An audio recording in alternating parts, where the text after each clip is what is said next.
I was a kid in college without a plan and literally walking across the campus, at this expensive private school in Minnesota, St. John's University, just asking God, what are you doing with me and how am I going to pay for this? He led me to join the Minnesota National Guard. So I enlisted in an infantry unit in the Minnesota National Guard. And not shortly after that, I was walking across campus again, wondering, okay, doing the math in my head isn't quite working out. So he led me to walk into the ROTC building, and I met one of the officers there, and they said, hey, have I got a deal for you? Let's send you to Fort Knox, Kentucky for the summer, and let's see if you can earn yourself a scholarship. What started out as a walk across campus turned out being 34 years and 9 months of one of the best lives I could ever have, Hey, my guest today is Mark Towne, retired U.S. Army Brigadier General, keynote speaker, author, and business executive. Welcome to the show, sir, and good to see you. Hey, thanks, Danny. I really appreciate the opportunity to chat with you tonight and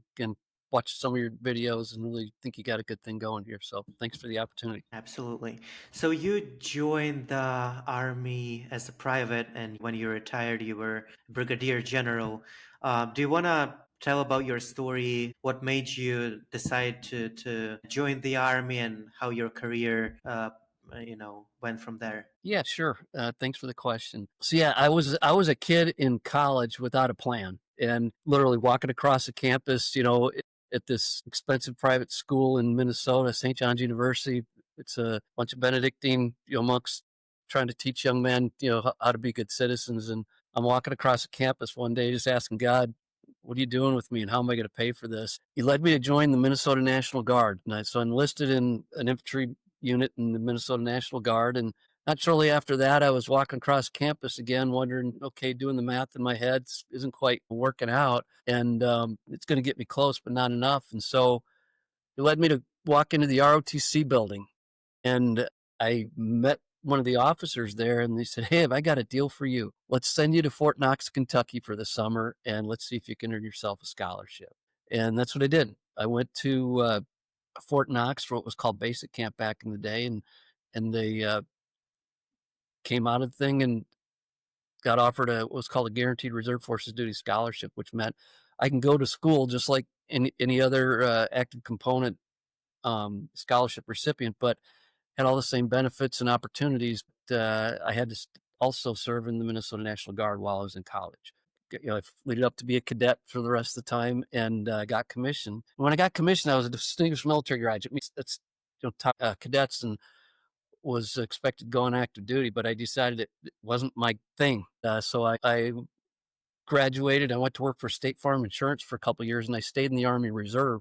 And this when Iraq invaded Kuwait, the United States responded with Operation Desert Shield and Desert Storm. I got mobilized. I didn't get into the sandbox there, but I did a lot on the state side to help get people out the door. And at the end of that, I realized that this leadership thing, this military thing, was actually something that was really close to my heart. And I left State Farm. I was going to go work for John Hancock up in Bethesda, Maryland. And I got a call. Said, "You want to go on active duty?" And I asked where, and they said, "Well, we've got a position if you want to go to Germany." And so I said, "Sure."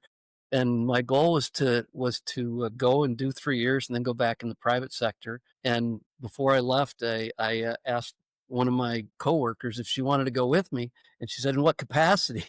And so I was scared. I had the ring in my pocket, and next thing you know, we got married, and she came with me to Germany. And we've been married 33 years now, and so it worked out. But I was going to leave the Army every few years until it just kept getting opportunities to serve with some of the coolest people you'll ever meet.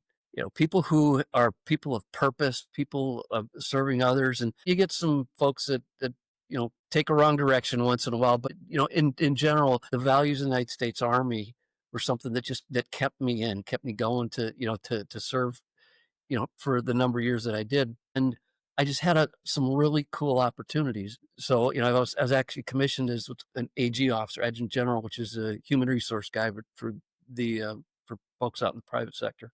Again, I got put in positions where, there was just a lot of really cool work to do and a lot of neat people to learn their stories, learn, people from all different walks of life. And when I was a captain, I got selected by a board to go to what's called advanced civil schooling. So the Army sent me to school to get my MBA.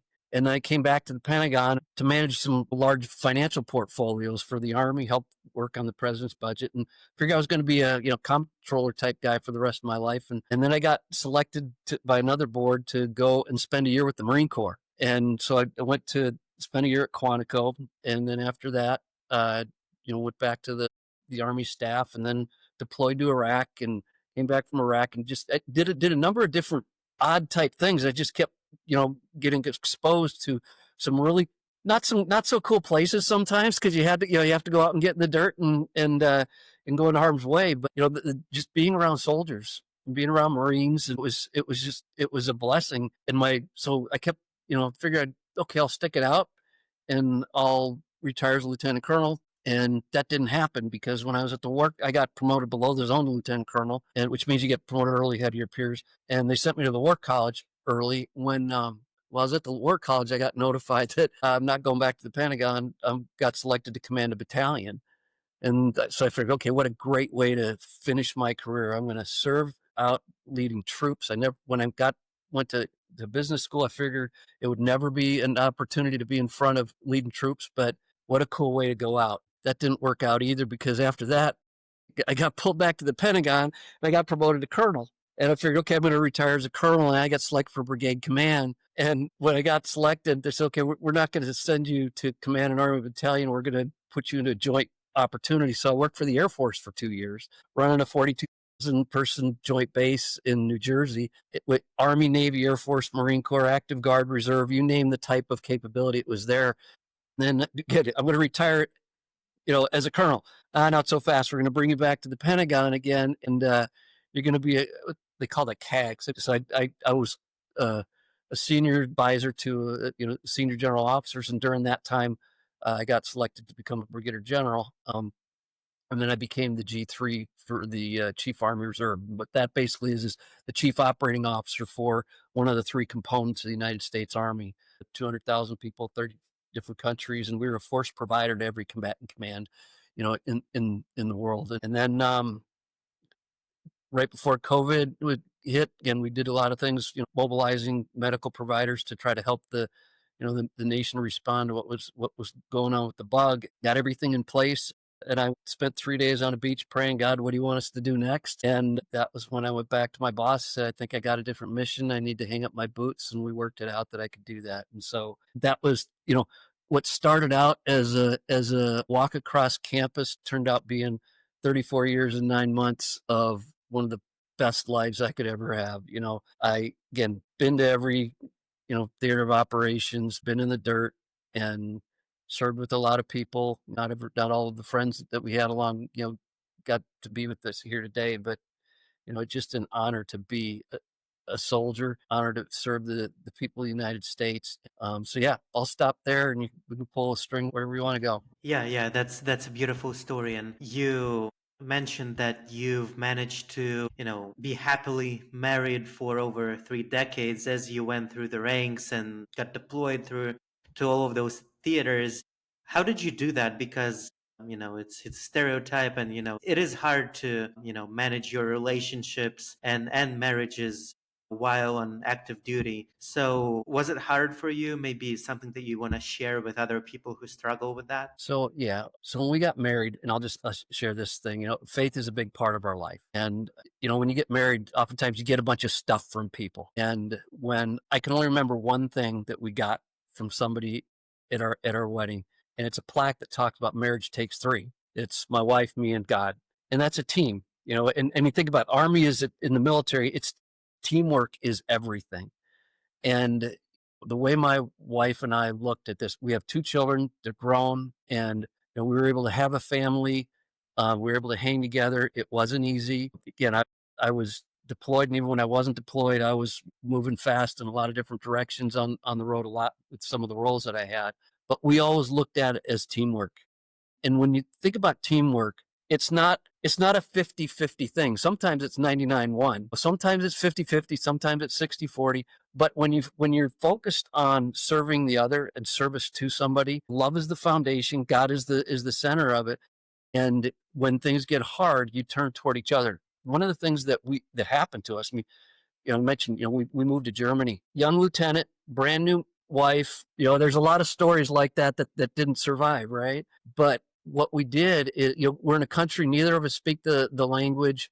We don't know a lot about the area, but what we did do is we turned toward each other. And so again, when things are tough, what do? You turn to your teammates in the military. We build trust among our teammates. And so when things are tough, what do? You turn to your leaders. You turn to the person you left to your right. And that's how our marriage has survived and thrived. And to this day, she's my hero. She's my best friend. And I tell people I married up not just because she's taller than me, but she's an amazing person. And our family and our kids are amazing. And one of the reasons they're amazing is because who she is. I'll stop there, and I hope that's helpful to people, because marry your hero. Yeah, yeah, and as you said, faith has been a big part of it as well. And if we talk about leadership, maybe in the context of the military as a brigadier general, but also leadership in the context of your family or maybe in the civilian sector, what's your philosophy around that, and how you make sure you lead your team, your brigade, whatever it is, to the right place, and people actually follow you, that they don't resent your commands or anything, how you ensure that? So thanks for that question. And you covered a lot of different constituencies. And so I want to try and answer in that context, whether it's in the military. And I talk to business leaders and MBA students a lot about that question, just framed a little differently, because, they're trying to, it depends on where you are in your career, where you are in stages of life, what you're trying to, trying to climb a ladder, or you're trying to build teams, you're trying to sustain teams, you're trying to turn companies around, you're trying to sustain a marriage, you're trying to grow children with, that grow into productive citizens. So how do you do that? It starts not with an external look, but an internal look on what your values are. And I tell people that because they'll ask me, so what's the first thing I can do? Well, instead of looking outboard, the first thing you do is look inboard and really understand your values. And I differentiate between what are aspirational and actually operational and tactical values. Now, why does that matter? Because aspirational values are just that. They may or may not match what your behaviors and your words and behaviors end up coming out like. If they're strategic and operational, they're actually part of you and they live out every day in your life. Right before I took command of as a colonel, the Army sent me to Fort Leavenworth for a pre-command course. And part of that pre-command course, they take you through a values exercise. They call it crucible moments, where you drill into what your real personal values are. Faith, family, integrity, leadership, people matter. Those are my values in that order. I can define, describe, and model them. And I tell people it's, I got a book coming out too. And this, I talk about this in the book and these speeches that I give on this very point, because what's the importance of values? Importance of values are they're a vector and a guardrail. They're the vector that give you a direction, not necessarily a point target, but they're the boundaries that frame, even when you don't think you might not be thinking about them, but your values are going to guide what you're willing to do and what you're not going to do. Army values: loyalty, duty, respect, selfless service, honor, integrity, personal courage, right? We can describe, define, and model those, and we can also hold ourselves accountable. We can hold them accountable in the military. We can hold them accountable in with our family and friends, and also in our business. Now, why do I really harp on values? I mean, when you go out, and you see it someplace in the military too, but bottom line, the institutional values are solid. Some companies, they'll have a value statement, and that's just it. It's a statement. It's on a wall. It's on a website, but they're not operational in the lives of their employees or the lives of the people they serve. So they're aspirational. And if you live on aspirational values, the people that you lead are going to find a value set. They're going to find behaviors that may or may not be consistent with what the values of your values or those of your organization are trying to get at. And so, I go, so why you always start with values? Because if you don't, we can actually get really good at doing really bad things and think we're doing well because we're being driven by transactional goals, as opposed to a value set that drives our intellectual fuel, that drives our capability to train and educate the people that we're trying to build capabilities with, that ultimately can do really hard things under hard conditions, even if they don't have specific direction. And that's one of the things that I'll pull it back to the military again. You may have heard the concept of mission command, where understanding a commander's intent, you can get disconnected from people, but people will still do the right things. Why? Because they have a institutional set of foundational values. They've been grown and trained to have intellectual curiosity. They've got a training set that makes them very highly skilled. And if they understand the direction, you can accomplish a lot of great things, whether that's military, whether that's in business or in your personal life. Yeah, great advice. Great advice. I like to talk about how veterans transition out of the military, and you already alluded to that when you talked about how you prayed for a few days, and then God gave you the answer, and then it was clear for you what you want to do next. But after you made that decision, was it still hard to adapt to, to civilian life after more than 3 decades in the uniform? Or how did you go through that process? Yeah, so I'm gonna change what you said a little bit, because I got a direction, not a destination. Okay, so time to leave the Army to go do some things, and it's part of what I talk to companies and students about, and what I write about too. And the reason I frame it that way is, yeah, I jumped. I got a great opportunity to go to, into the banking industry um, right after I retired. But it wasn't about just going to a job. One of the hardest things to do when you leave the military, it's easy to get a job, frankly, for most military people, if they just put their mindset to it, because they already have a whole bunch of skill sets, the values, the ability to take direction, the ability to think, the ability to get tasks done and done well without a whole lot of external motivation. Those are really important and make you really competitive to get a job. What's hard is finding your purpose. Those are two different things. You can get a job. I tell people it's actually pretty easy to make money. It's really hard to make a difference. And you've been in this institution, this organization that is all about making a difference. It's all about purpose. It's about service to others. And then you get out in the world where they talk about leadership, but really, and I talk about this too, the differentiating leadership from management.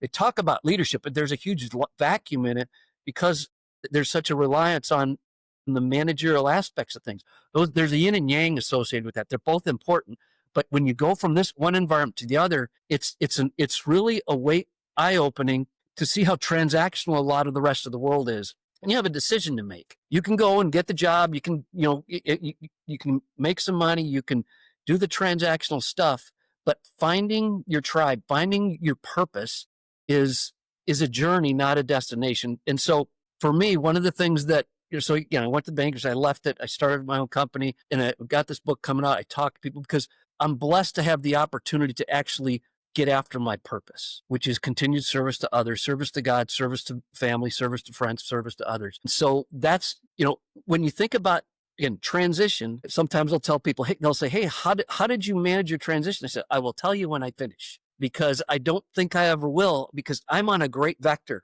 I also know the boundaries of which the things that I will and will not do. I have a personal mission statement. So I use a lot of those tools that we used in strategic planning and building, the institution, the Department of Defense and now the Department of War, and how to motivate people. If you understand purpose, and if you can get inside people's head to help them find purpose, that's pretty rewarding. And so what I spend my time doing now, again, I write for people, I talk to people, and about leadership, about business, about how a lot of what the military does is actually not as foreign as people might think. And others say it's also not as a one-to-one application as some might think too. Some translation has to happen in there. But at the same time, it comes back to one of the commonalities in what we did before and where we are now is not just talking about them, but living and leading values, living and leading intellectual curiosity in whatever the problem set is, and helping people understand that you don't just have to leave those as aspirational goals. You make them operational, and it's hard, but it's also really rewarding, because you're doing something that is in service to others. And if you focus on that, you can serve others while also make a good living on the outside of the world after you've been in the military. Hopefully that answers your question. And tell me more about your upcoming book. And probably by the time this is out, the book is already available, and the link will be in the description, at least to the website. But tell me about your book.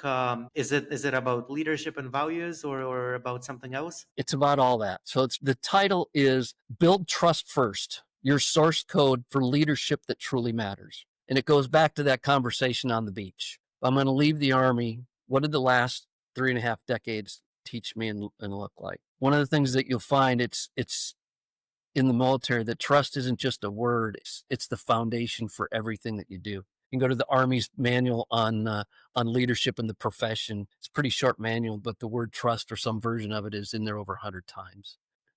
Because you think about, you're going to ask somebody to do something, you want them, they're going to go in harm's way, or you're going to lead them in harm's way. You're going to ask them to do something. They have to trust you, and that's just not something. Hey, you show up and you're tasked to trust. You have to earn that. And there's a quote by Colin Powell. If you're not familiar with who he is, former chairman of the Joint Chiefs of Staff and Secretary of State, was once asked, "What's the most important characteristic of effective leadership?" And his response was creating the conditions of trust within organizations. Now, why is that phrase real important? And it's really the essence of what I'm talking about in the book. Is you and I can have a binary trust relationship, and most normative theories and the way people think about trust, if they do it all, think about it in those terms. But when you're a leader of an organization, it's more complex than that, and the stakes are higher, because it's your responsibility not just to be trustworthy or be trusted by the people you lead. It's your responsibility to create the conditions for trust to thrive within that organization. So it's not just between you and me. You're creating conditions so there's 360-degree trust and interaction. So what the book is about is it's about that, where people talk about trust, but they often blow by it, or everybody will agree on it, but they can't describe, okay, who's responsible for it and what do you do about it? And so what my book does is it helps people think differently about trust. It equips them to actually be able to describe, define, and then model it for others. And then I use case studies of where I apply a model, what I call the source code, to case studies of private sector people that I've interviewed who've turned around companies using what I call VETS leadership. So it's the name of my LLC, VETS Leadership LLC, but it doesn't stand for veterans, even though I am a veteran. It stands for Values, Education, Training, and Sustaining. That's the source code. So build trust first. It's something that it's not a reactive thing. It's actually your going in proposition as a leadership core competency to build trust. So when you go back and look at how does this dude that doesn't have a plan go from a private in the Minnesota National Guard, not knowing how to pay for school, to turning around a battalion as a commander, that was not in real good shape, to getting it number one in the brigade, to a guy who's an Army colonel who's running a joint base, working for the Air Force for a couple years.